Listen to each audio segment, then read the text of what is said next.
For the people looking at travelling to Serbia or who may be considering travelling there, I want to share with you the best ways to get around to make the most of your time there and some recommendations for visiting some of their top attractions.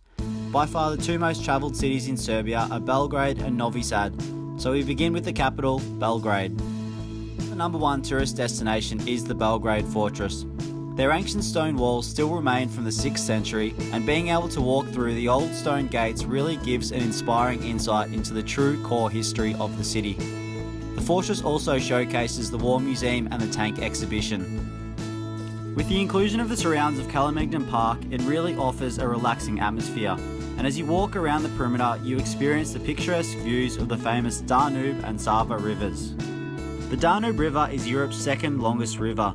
Feel free to roam around the riverbanks or take a boat ride or even a cruise where you can learn about the history of Belgrade and the river from another perspective. Skedalia is a network of pedestrian walkways in the centre that has that old Belgrade feeling. It is the perfect area to wander the streets and try traditional Serbian food or just go for a drink. The atmosphere is lively and feels as if you've taken a step back in time.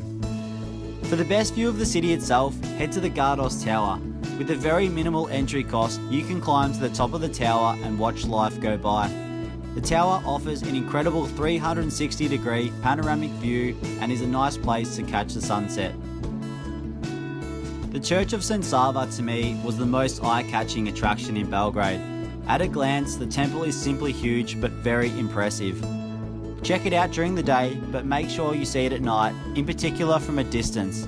The contrast of the complete dark night sky with the glowing light of the temple is just something to behold, an absolute must visit. Well, know something seriously cool about the place I'm staying in Belgrade? I'm staying in a water hostel, and it's the first time I've ever stayed in a water hostel, and it's pretty cool, and it is only costing me $9 a night. After you've visited Belgrade, make your way to Novi Sad. Bus is the best option as it's only an hour and a half away at a price equivalent to €3. Both cities have an easy to reach main bus station, and generally public transport within the city is frequent and reliable. However, almost everywhere can be reached by foot once within a city. Once you get to Novi Sad, you will immediately see a difference in feel and surroundings. The city in architecture is more beautiful than that of Belgrade and is often the less travelled city, and because of this, it is thriving with warm and friendly Serb locals. The top attraction in Novi Sad is the clock tower and is connected with the Petrovaradin fortress.